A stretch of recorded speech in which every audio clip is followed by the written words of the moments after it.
Is this the biggest forgotten downfall ever?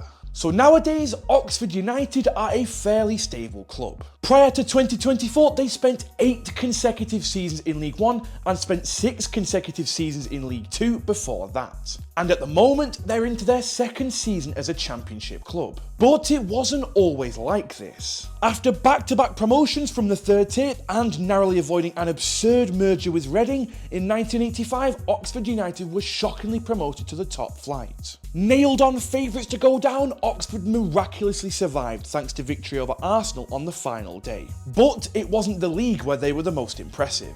A month prior, Oxford reached the League Cup final, where they beat Queen's Park Rangers to lift their first ever piece of major silverware in front of 90,000 fans at Wembley. Heartbreakingly denied a spot in Europe thanks to UEFA's ban on English teams, Oxford continued to exceed expectations, staying up on the final day again the following season. Unfortunately though, it'd be 3rd time unlucky for Oxford, with the loss of key players seeing them relegated back to the 2nd tier in 1988.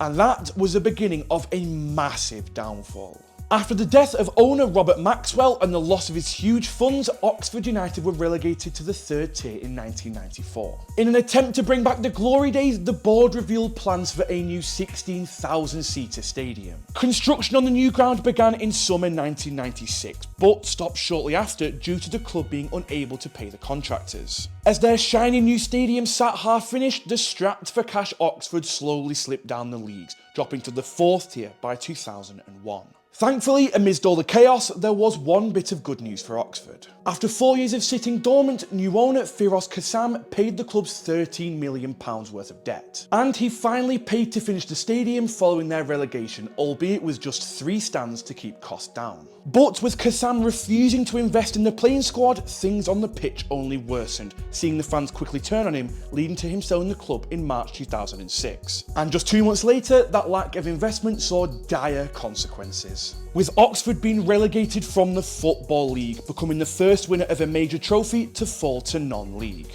But thanks to Oxford's ensuing stability and recent rise, the story of chaos as to how they got there is often forgotten nowadays.